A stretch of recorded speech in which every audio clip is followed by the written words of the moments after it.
Inilah perkataan pengkhotbah, anak Daud, raja di Yerusalem. Kesia-siaan belaka, kata pengkhotbah.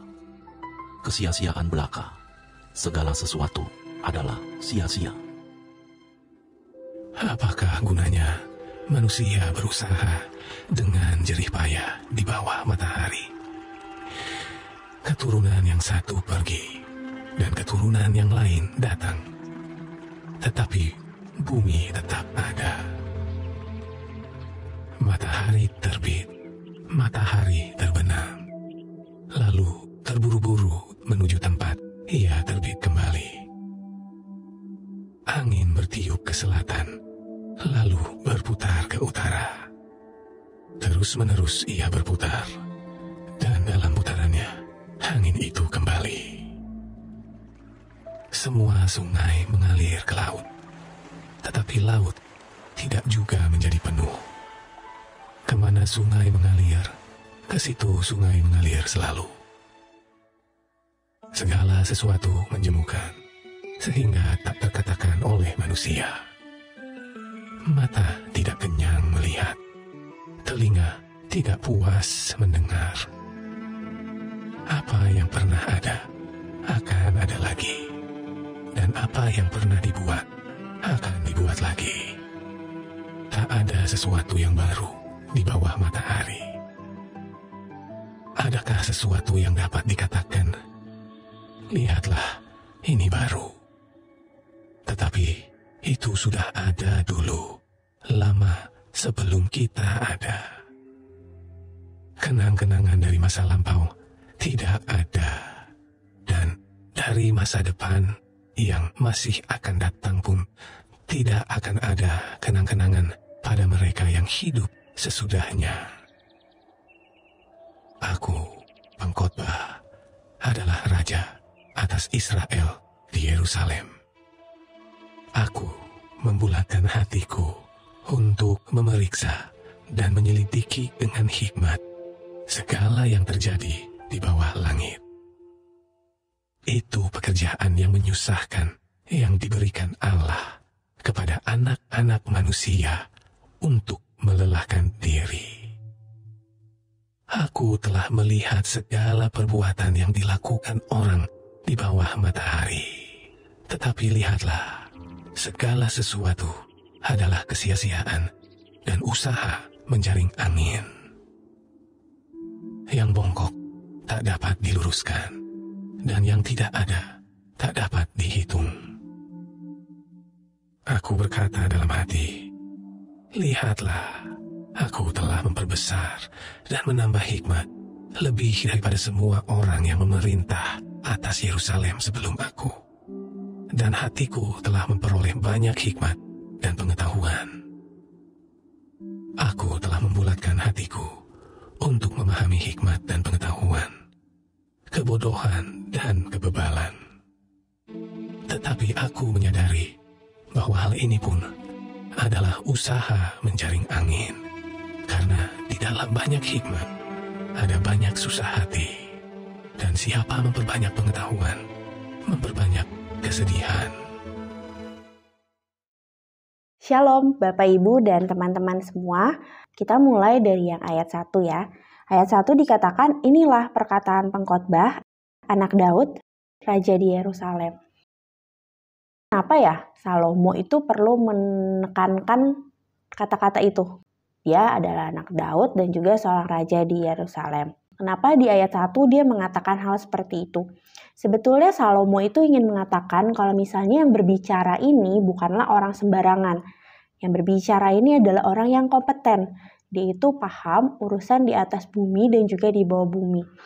Di dalam 1 Raja-Raja 10 ayat 24 itu dikatakan kalau semua orang di seluruh dunia berusaha menemui Salomo untuk mendengar ajaran bijaksana yang diberikan Allah kepadanya.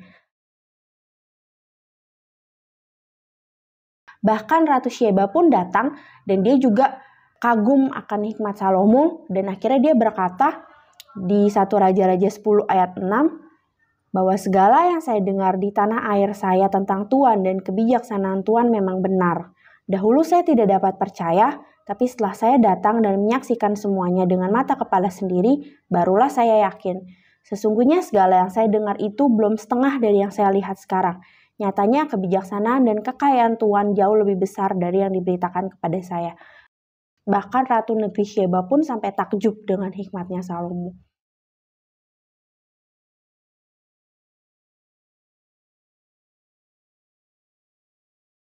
Nah, orang yang datang kepada Salomo juga bukan yang gak bawa apa-apa. Mereka yang datang untuk menemui Salomo dan berbicara kepada dia itu datang membawa hadiah bermacam-macam. Ada yang bawa emas, ada yang bawa rempah-rempah, berbagai macam berlian, dan semua barang berharga lainnya. Kalau kita lihat, Salomo memperoleh hadiah itu 1 tahun, itu bisa mencapai 23.000 kilogram emas, Bapak Ibu. Dia adalah seorang guru yang dicari-cari oleh banyak orang. Mungkin kalau saya bayangkan Salomo itu mungkin seperti ini kali ya. Saya Salomo, saya raja terbijaksana. Sebelum dan sesudah saya, tidak ada yang seperti saya. Teman-teman saya memberikan banyak hadiah untuk mendengarkan hikmat saya. Hadiah yang saya terima per hari mencapai 56,7 miliar.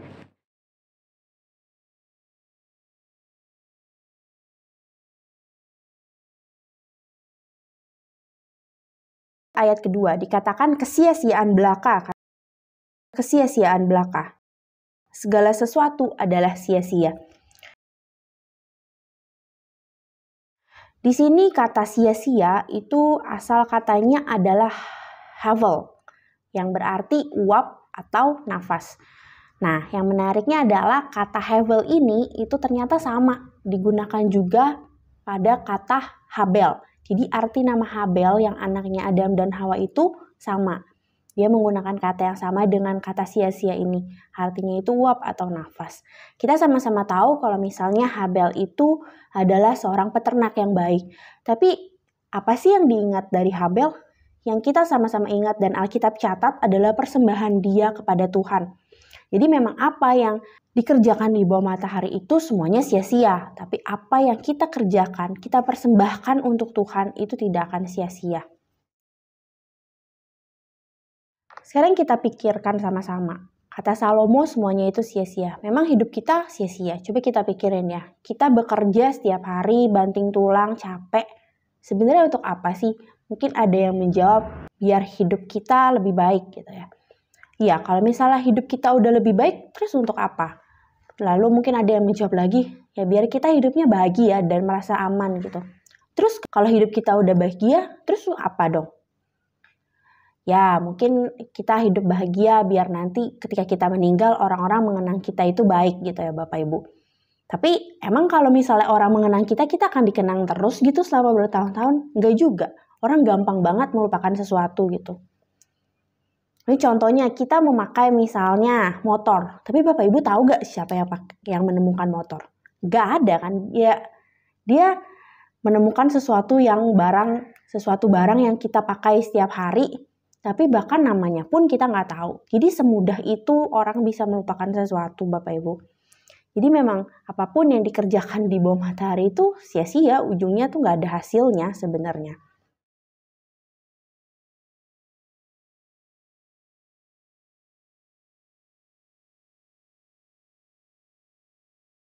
Dilanjutin di ayat 3, Salomo berkata, apakah gunanya manusia berusaha dengan jerih payah di bawah matahari?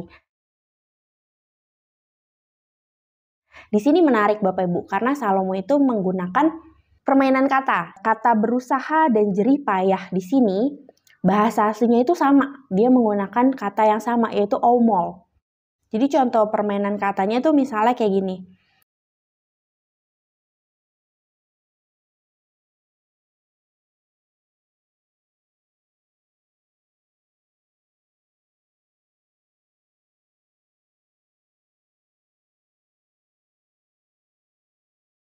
Sia-sia.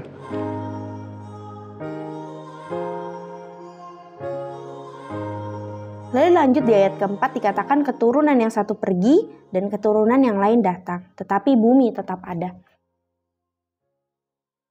Sebenarnya apa sih yang mau dibahas di sini? Kita memiliki keturunan itu sebenarnya ada faedahnya nggak sih buat kita? Mungkin kita menganggap, oh kita tuh mau punya keturunan supaya nanti kita waktu kita tua ada yang ngurusin kita. Tapi kalau misalnya anak kita baik, kalau misalnya kita salah didik dan anak kita jadinya rusak, sia-sia juga kan punya anak, sebenarnya kayak gitu.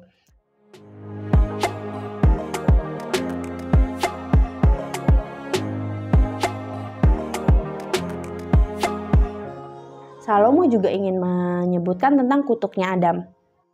Tuhan mengutuk Adam bahwa dia akan bersusah payah mencari rezeki dan tanah. Kita sebagai manusia harus bekerja keras seumur hidup agar tanah itu bisa menghasilkan cukup makanan bagimu. Itu disebutkan dalam Kejadian 3. Kita sebenarnya di sini bisa memilih mau menjalani kutuk itu atau enggak. Habel dan Kain, dua-duanya jalanin kutuk. Cuman Habel dia berusaha untuk ke atas, dia berusaha mempersembahkan yang terbaik buat Tuhan. Allah berkenan, makanya Habel dibiarkan mati muda supaya dia bisa bebas dari kutuk. Lalu Henok itu tidak mau menjalani kutuk, dia bergaul dengan Allah dan dia diangkat sama Allah. Kita perlu ingat kalau Henok itu di Alkitab ada 2 ya Bapak Ibu. Nah yang diangkat Allah ini, yang bergaul dengan Allah ini adalah Henok yang merupakan keturunannya Set. Lalu kita lihat Nuh itu sebenarnya tidak menjalani kutuk Adam. Dia Shema, dia nurut sama apa yang diperintahkan Tuhan kepada dia. Tuhan menyuruhnya untuk membuat bahtera dan dia nurut. Tapi ketika dia mendarat lagi, dia kembali menjalani kutuk. Dia jadi mabuk dari anggur itu dan akhirnya keturunannya membuat menara Babel. Lalu Musa itu sebenarnya jalanin kutuk. Tetapi ketika diberi tugas sama Tuhan, dia tidak menjalani kutuk lagi dan berjalan bersama Allah. Lalu ada Nabi Samuel. Nabi Samuel juga tidak menjalani kutuk, tetapi sayangnya anak-anaknya Nabi Samuel menjalani kutuk lagi. Kita lihat juga Raja Daud. Raja Daud tidak menjalani kutuk. Malah dia buat proyek pribadi buat naik level, yaitu membuat bait Allah. Raja Salomo yang menulis kitab Pengkhotbah ini dilahirkan untuk gak jalanin kutuk sebenarnya. Tapi dia malah turun sendiri, dia sibuk dengan kerajaannya, dia sibuk dengan istri-istrinya, dan dia jadi jalanin kutuk lagi. Tuhan Yesus, kalau kita lihat Tuhan Yesus itu lahir untuk tidak menjalani kutuk. Sampai mati pun dia tidak menjalani kutuk, lalu bangkit ke surga dan diangkat Allah. Jadi di kata-kata yang keturunan yang satu pergi dan keturunan yang lain datang tetapi bumi tetap ada, itu sebenarnya mau bahas kalau mau generasi yang satu pergi, mau generasi yang satu datang, tetap aja kutuknya ada. Semua manusia itu ada di bawah kutuk. Tapi ingat sebenarnya kita memiliki pilihan untuk mau jalanin kutuk itu atau enggak. Lalu lanjut di ayat kelima dikatakan matahari terbit, matahari terbenam, lalu terburu-buru menuju tempat ia terbit kembali. Angin bertiup ke selatan, lalu berputar ke utara, terus menerus ia berputar dan dalam putarannya angin itu kembali. Semua sungai mengalir ke laut, tetapi laut tidak juga menjadi penuh. Kemana sungai mengalir, ke situ sungai mengalir selalu. Di sini Salomo memakai 3 benda esensial yang sangat penting buat manusia. Matahari, angin, dan juga air. Sebenarnya di sini Salomo tuh membahas 3 benda itu kan menopang kehidupannya manusia ya. Kalau misalnya gak ada 3 benda itu sebenarnya manusia bisa mati. Tapi yang perlu kita lihat di sini matahari. Matahari itu hidup tidak menjalani kutuk loh Bapak Ibu. Dia itu tidak sabar untuk menjalani tugas dari Allah Bapa. Walaupun tugasnya sama aja, setiap hari dia terbit, lalu dia terbenam, besok ya dia terbit lagi dan dia terbenam. Tapi dia bersuka cita. Lalu ada juga yang angin. Angin di sini bahasa aslinya yang dipakai ada ruah. Ruah itu bisa berarti juga roh Allah. Di sini disebutkan dia disuruh ke utara, dia ikut. Dia disuruh ke selatan, dia ikut. Mereka diatur oleh Allah dan melaksanakan pekerjaan Allah dengan setia. Ia kembali ingin ke pemberi tugasnya dan menanti tugas berikutnya. Lalu juga sungai. Tadi sungai mengalir ke laut dan gak penuh. Kemana sungai mengalir, di situ sungai mengalir. Sungai itu melakukan tugasnya dengan setia dan tanpa korupsi. Nah, ketiga benda mati ini tidak menjalani kutuk dan bisa setia menaati perintah Allah, tapi kenapa manusia tetap memilih untuk menjalani kutuk? Itu pertanyaannya Bapak Ibu.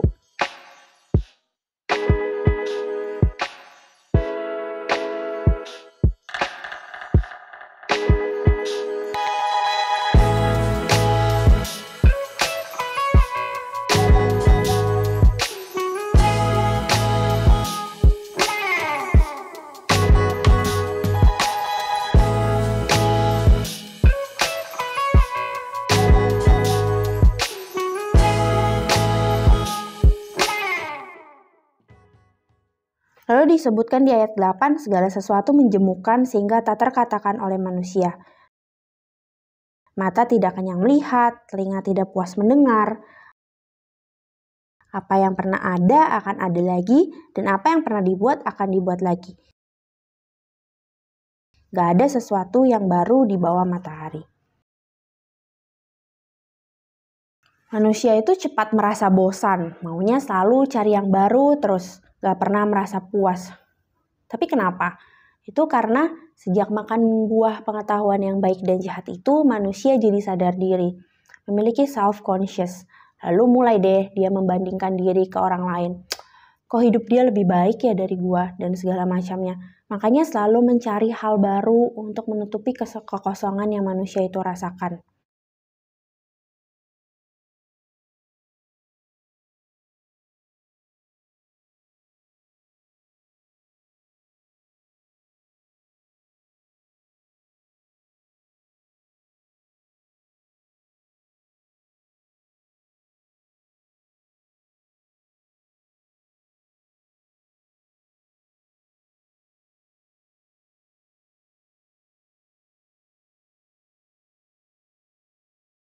Kita pakai make up untuk nutupin jerawat kita, tapi ketika habis cuci muka juga nongol lagi jerawatnya. Kekosongan manusia itu membuat dan menjadi hambanya. Selalu mencari hal baru untuk menghilangkan kekosongan itu.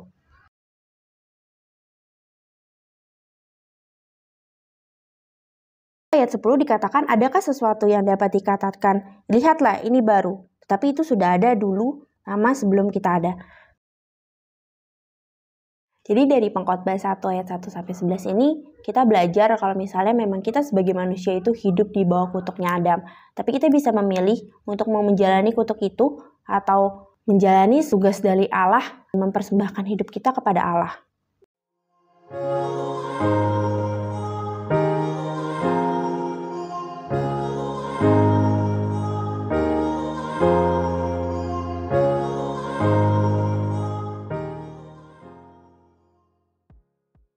Ayat 12 berbunyi, aku pengkhotbah adalah raja atas Israel di Yerusalem. Kalau bahasa Inggrisnya dikatakan, I, the teacher, have been king over Israel in Jerusalem.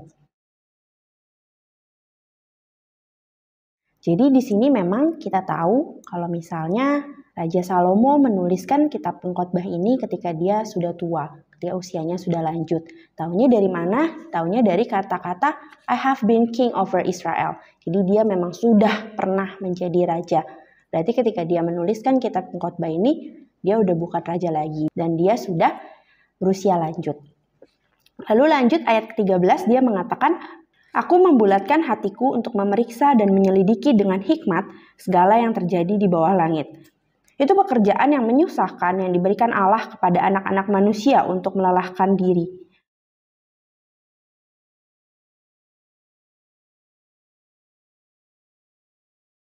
Aku telah melihat segala perbuatan yang dilakukan orang di bawah matahari, tetapi lihatlah, segala sesuatu adalah kesia-siaan dan usaha menjaring angin.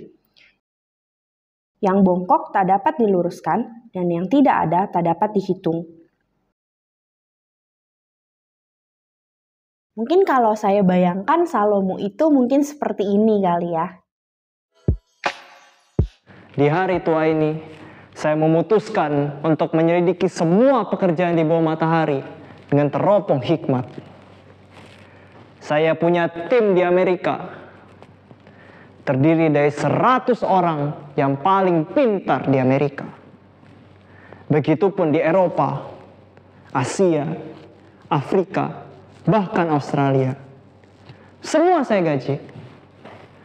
Tugas mereka hanya satu, yaitu menjawab pertanyaan saya. Apakah ada pekerjaan di bawah matahari ini yang tidak sia-sia? Akhirnya kami semua sepakat bahwa semua pekerjaan di bawah matahari itu sia-sia.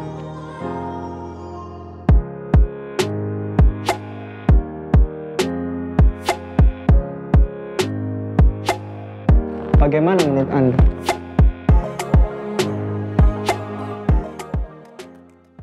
Misalnya, saya seorang anak muda bangun pagi-pagi untuk siap-siap bekerja kan, lalu saya bangun, saya sikat gigi, lalu make up. Saya milih pakaian yang bagus biar sepanjang hari saya moodnya baik. Tapi pas sampai kantor saya diomelin juga sama bos saya. Ya baju bagus dan make up yang saya pakai itu juga nggak akan nolong kan, tetap aja akhirnya moodnya jelek. Terus sampai kantor juga kerjaan nggak berkurang. Karena kita dandan cakep terus tiba-tiba kerjaannya berkurang kan, enggak juga. Jadi memang semua pekerjaan yang ada di dunia ini sia-sia dan melelahkan diri kita aja sebenarnya. Nggak ada terlalu manfaat yang terlalu signifikan buat kita. Orang yang takut kecoa mau dikasih tahu kayak apa aja tentang kecoa itu, misalnya kecoa itu baik kok, kecoa itu nggak gigit kok, tetap aja dia takut. Mau dikasih wisdom seperti apapun tetap aja dia takut kecoa. Yang bongkok, yang nggak bisa diluruskan, terus yang nggak ada yang nggak bisa dihitung. Di sini dikatakan itu adalah pekerjaan menyusahkan yang diberikan Allah kepada anak-anak manusia. Terus timbul pertanyaan, kenapa Tuhan membiarkan kita bersusah payah? Itu pertanyaannya kan, kenapa dia memberikan pekerjaan kepada manusia untuk bersusah payah? Kenapa juga Tuhan membuat hidup manusia itu jadi tidak ada manfaatnya, tidak berhasil, terus muter-muter? Kenapa Tuhan membiarkan itu terjadi? Jawabannya adalah supaya manusia berbalik pulang kepada Tuhan. Segala perbuatan yang dilakukan orang di bawah matahari itu adalah kesia-siaan dan usaha mencari angin. Memang iya apa yang kita kerjakan itu semuanya sia-sia. Kalau kita pikirkan memang semua pekerjaan yang kita lakukan itu melelahkan diri kita aja. Semua aja sama bikin lelah, mau dia jabatannya bos, mau dia jabatannya pegawai, atau apapun itu, pasti semuanya akan merasakan rasa lelah yang sama.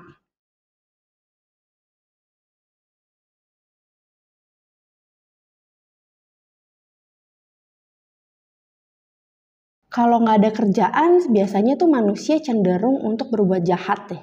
Misalnya kalau teman saya nganggur, pasti dia bisa menghabiskan waktunya untuk main game misalnya, atau melakukan hal-hal lain. Makanya kita juga tidak suka kan ngelihat orang nganggur. Bapak Ibu pernah nggak ketemu orang nganggur tapi cenderung baik? Kalau saya sih belum pernah ketemu orang nganggur yang cenderung baik. Maksudnya dia akan melakukan hal-hal yang nggak ada manfaatnya pasti ujung-ujungnya. Lalu di ayat 16-18 Salomo berkata kalau dia udah punya hikmat dan berbagai pengetahuan, tapi dia menyadari kalau itu semuanya juga usaha menjaring angin.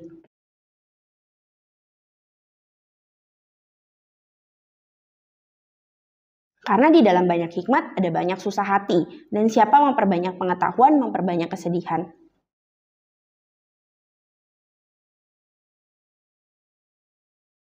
Kenapa kalau misalnya kita punya banyak hikmat, kita jadi sedih? Bener loh, karena banyak tahu, kita punya hikmat, kita kan pengen dong merubah situasi atau merubah orang ini. Duh nih orang sebenarnya bisa lo jalan ke sini, bisa lebih baik lo dari ini, kita tahu lo ke depannya lo gimana. Tapi dia nggak mau jalan, itu bikin kita jadinya frustasi dan akhirnya sedih sendiri karena kita tahu nih jalannya kemana nih orang gitu. Jadi sebenarnya hikmat itu gunanya apa dong? Sebenarnya hikmat itu tidak ada guna kalau dipakai di bawah matahari. Sekarang juga kita mengerti kenapa Raja Salomo nggak pernah mendidik anak-anaknya. Karena dia tahu kalau semuanya itu percuma. Saya pernah ngobrol dengan mentor rohani saya. Dia cerita kalau misalnya dia tuh sering, dia tidur misalnya jam 1 pagi. Lalu jam 4 pagi Tuhan bangunin dia dan Tuhan ngobrol sama dia. Nah dari ngobrol itu Tuhan tuh menjelaskan banyak hal. Dia menjawab berbagai macam pertanyaan yang ditanyakan oleh mentor rohani saya. Dan dia akhirnya nanya sama Tuhan, Tuhan, apakah gini juga caranya Salomo tuh mendapatkan hikmat? Terus kata Tuhan, iya, Salomo tuh dapat hikmatnya dengan bertanya kepada saya. Jadi sebenarnya apa yang harus kita lakukan? Tanya langsung aja kepada Tuhan, karena Tuhan pasti akan menjawab kita kok dan memberitahu apa yang harus kita lakukan.